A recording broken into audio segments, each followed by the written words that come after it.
Hi everyone. I'm today going to be speaking with Jeremy Weinstock. Jeremy was the team leader of counselling at Catholic Care Sandhurst for many years, but his current role is as the team leader and senior counsellor for La Trobe University.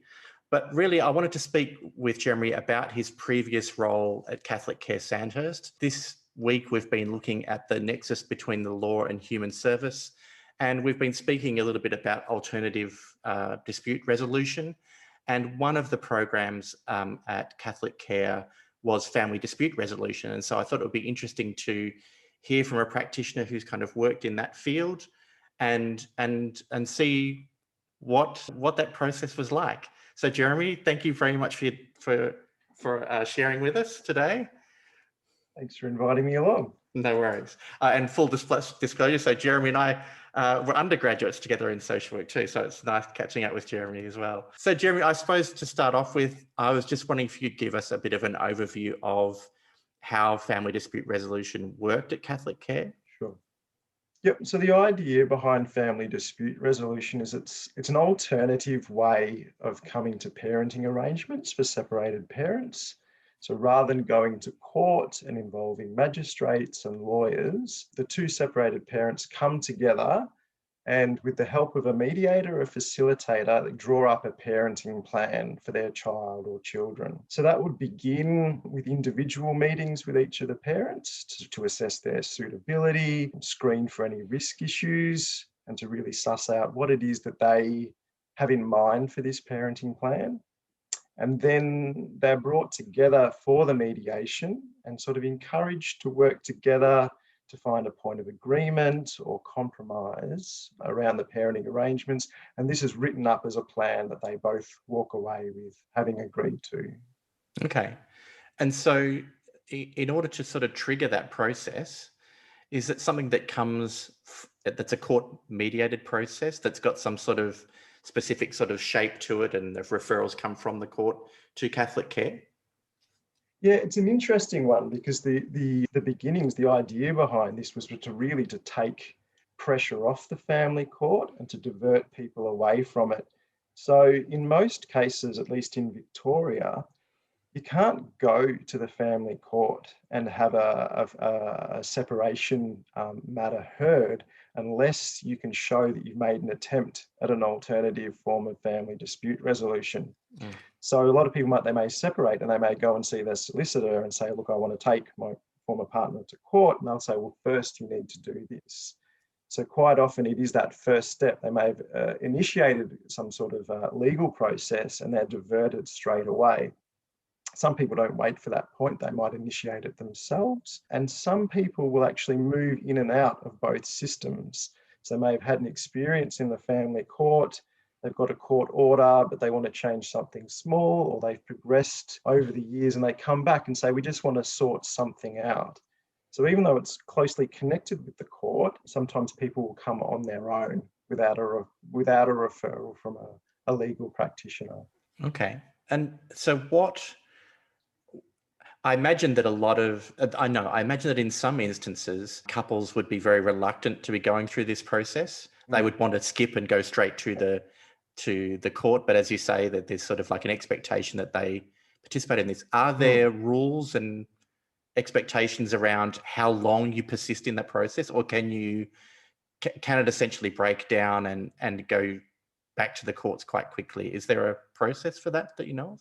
Yeah, there's a few different ways. So one might be at that initial interview and assessment, or at another point, the family dispute resolution practitioner may assess it as not suitable.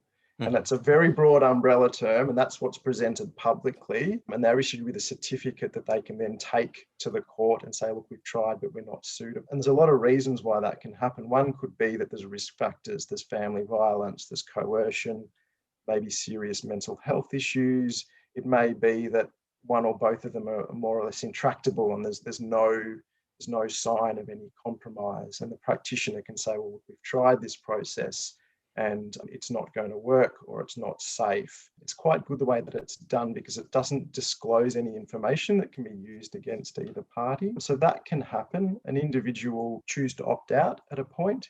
And in which case that certificate is only issued to the person who is willing to continue.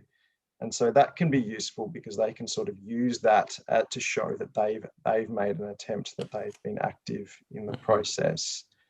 The other thing too is that people can come away with agreements and someone doesn't follow them. So that can be a step either back into family dispute resolution, and people do sort of come back a number of times, or it can be the step towards going to court. Look, we've been to family dispute resolution, we had a plan, but my former partner hasn't followed it or it hasn't worked, hence we need to go to court. And is the interim steps in between there always a visit to the court? So if you've got a family dispute resolution plan that you've agreed to, is it then sort of signed off on by the court and then you go back to the court if it's not working and then it goes back to family dispute? Or is it a process that you can...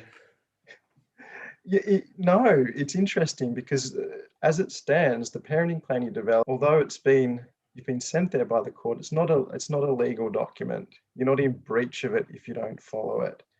You can then take it to the court and get it, and I've forgotten the word now, it's not ratified, but it's a semi-legal term that's placed to it, but it's still not legally binding. It's more like an undertaking or an acknowledgement. So at no point is this parenting plan a formal legal contract.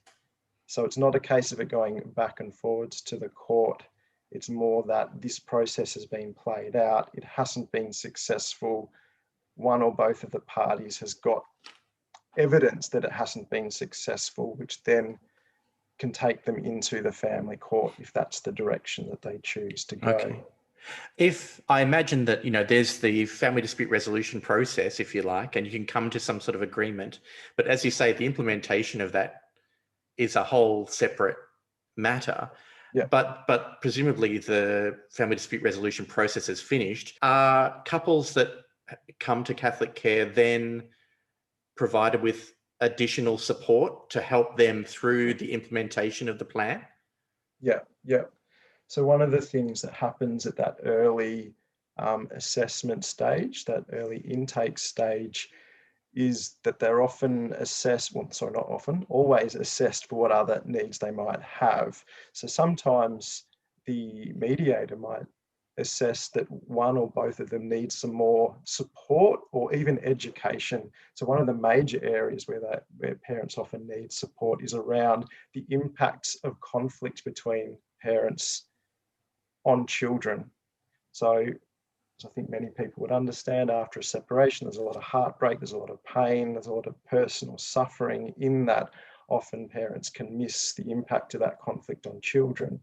So parents will be referred on to counselling, but also education, psychoeducational programs, both run in-house and externally, around separation, what it means for children, how to manage conflict and difference of opinions with their former partners, even using language like that, calling them, rather than my ex, the difference it makes when you talk about the mother of my child, and thinking about, well, what sort of impact does that have on kids when they hear parents talking about the other parent in that sort of way.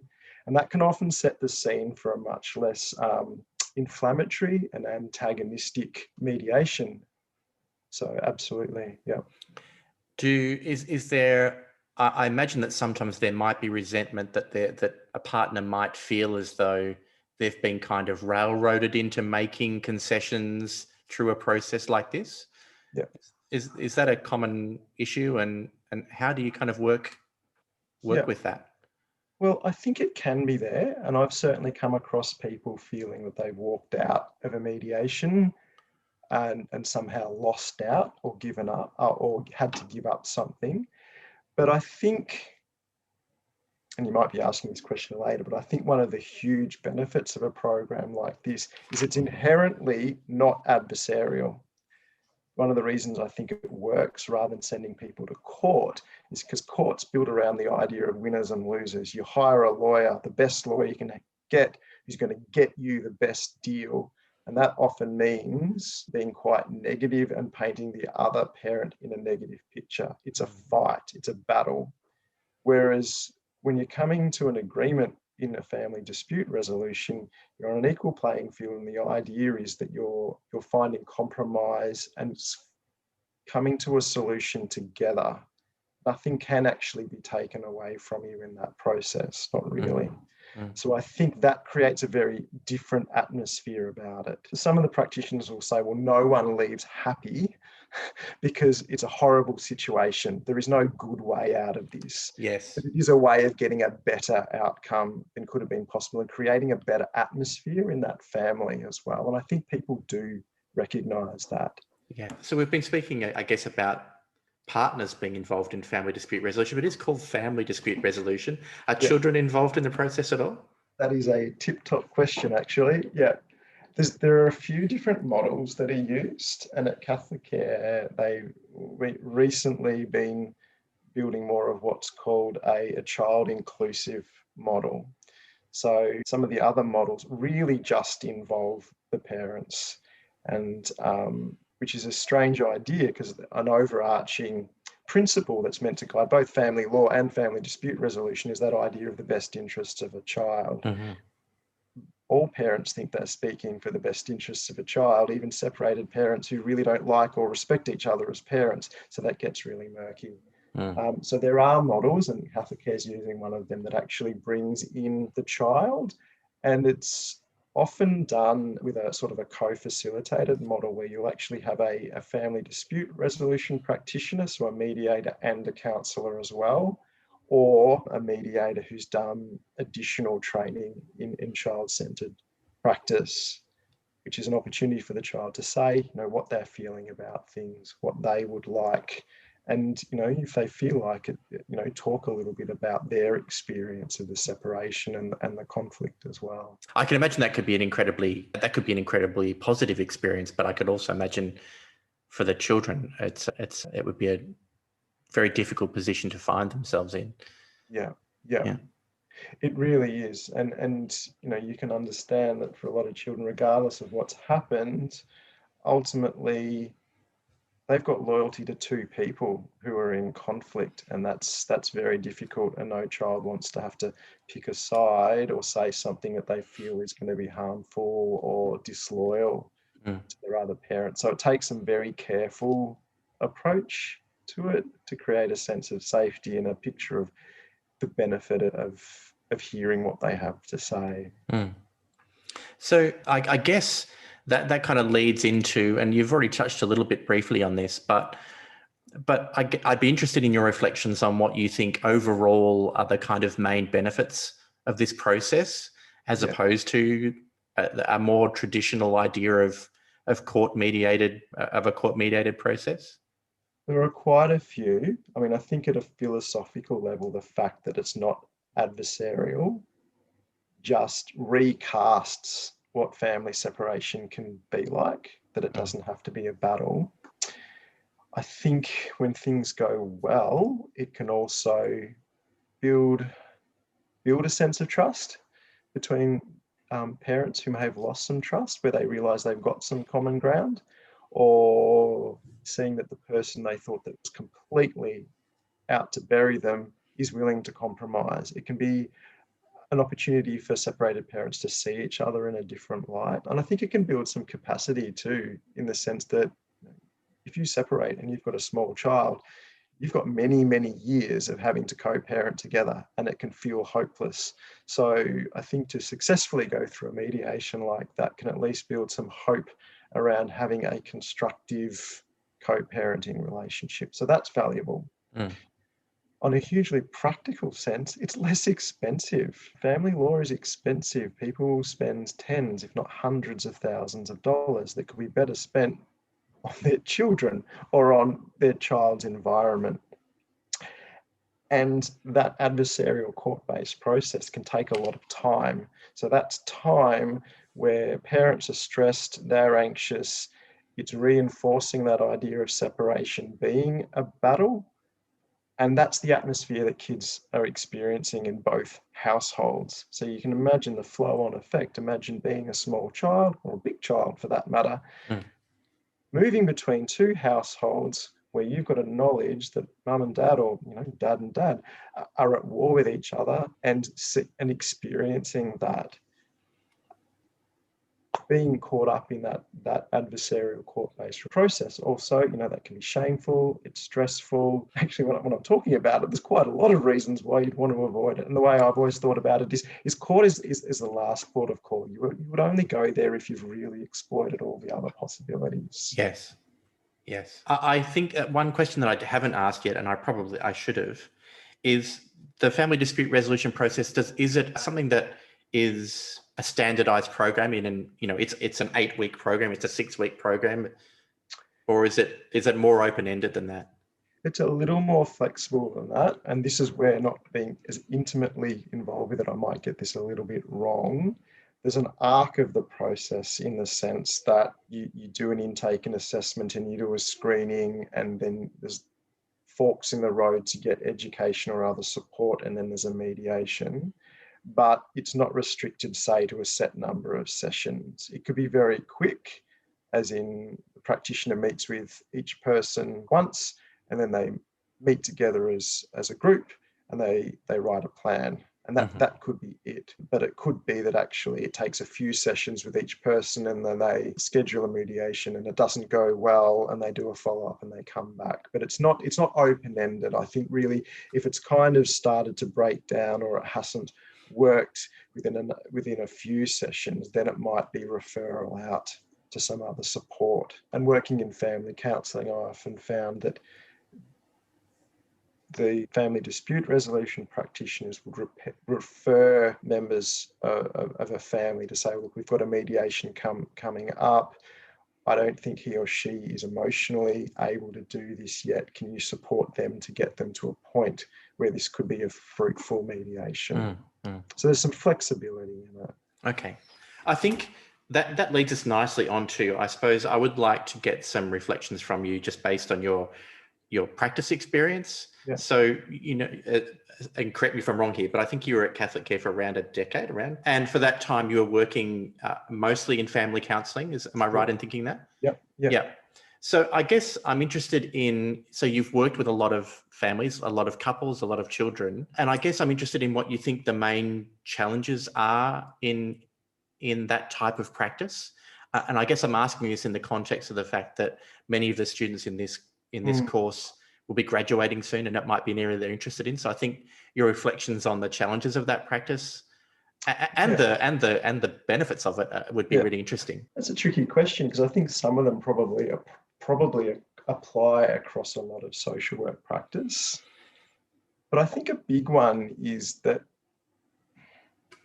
families, the notion of family, these really personal relationships, can really touch a nerve with all of us. And you're up close and personal with people at really distressing moments, often with very high drama, like it's very emotionally charged at pivotal moments. So it can be very, very difficult to manage some of that countertransference, some of that, I guess, activating of your own experiences, your own emotions, perhaps some of your own hurts. My parents separated when I was a child.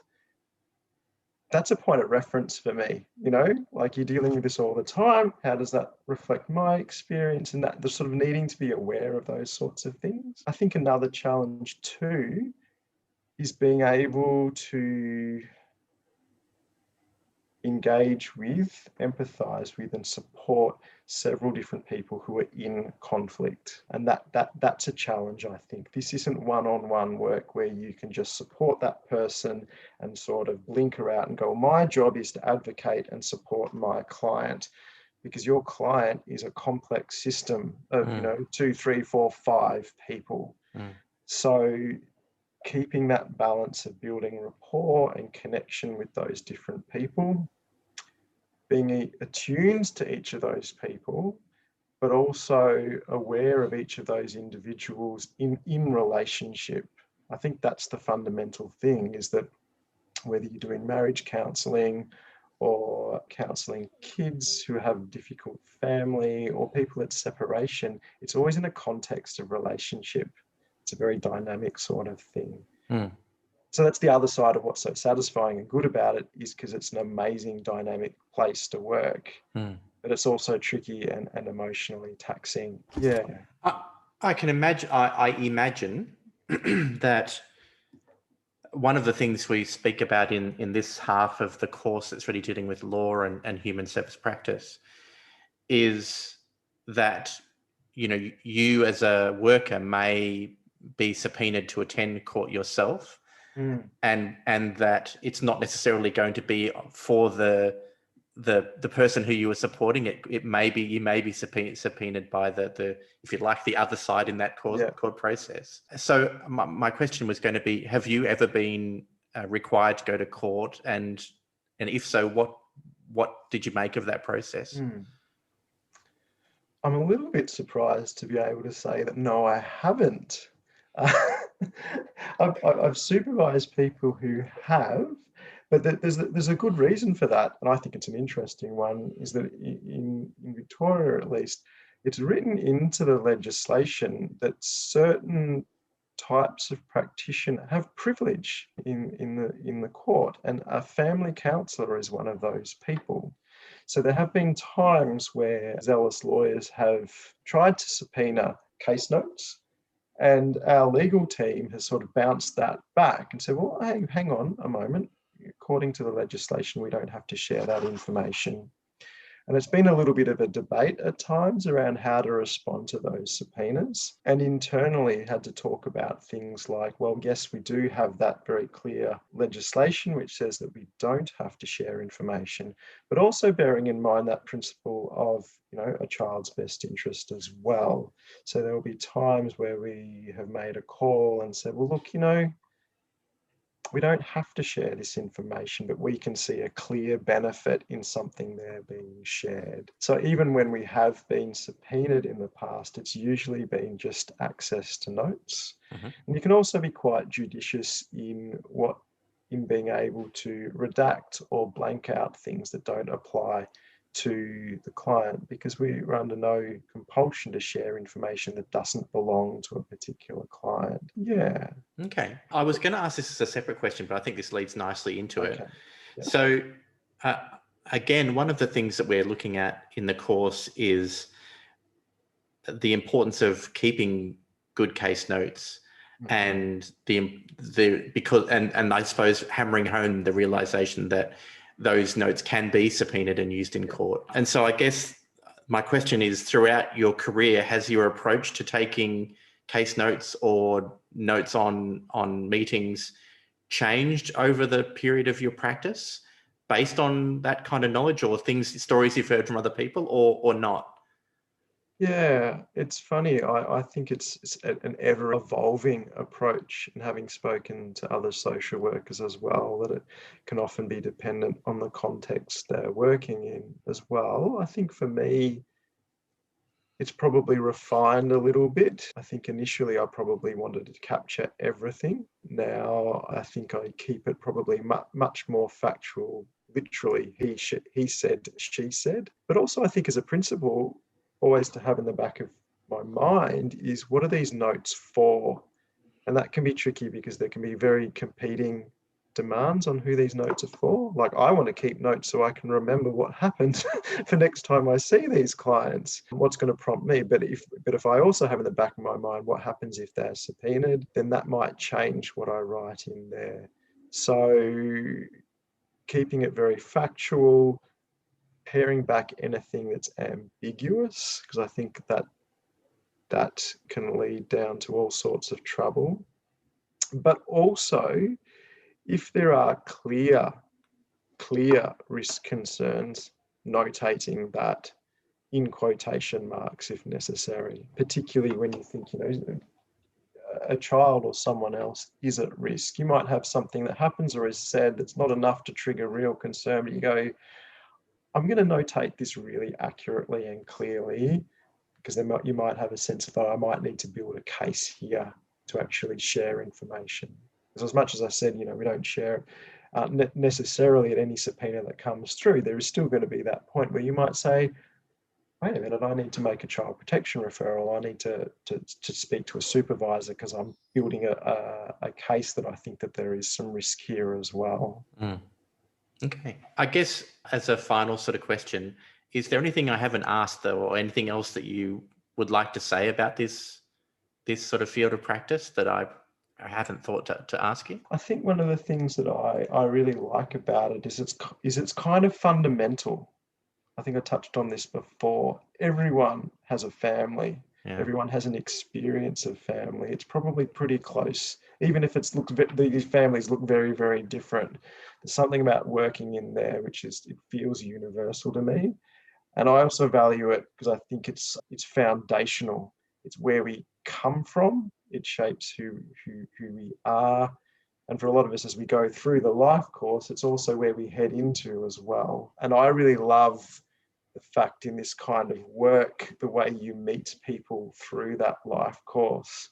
I've worked with kids, at the beginning of their lives, but also with grandparents around their adult children and their grandchildren, I think great-grandchildren in some sort of ways. So it's a great way to experience, I guess, the arc of life. And it's so rich, because although you might come in with a particular focus, it's around family counselling or it's about separation, it kind of brings in all the other richness that comes with people's lives as well.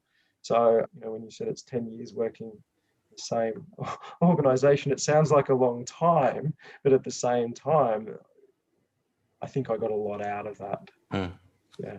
Now that really comes through in what you're saying, Jeremy. I really appreciate you taking the time to chat to me tonight about that. Thank you so much. And I'm sure the students will really enjoy it. Fantastic. It's been fun. Thanks.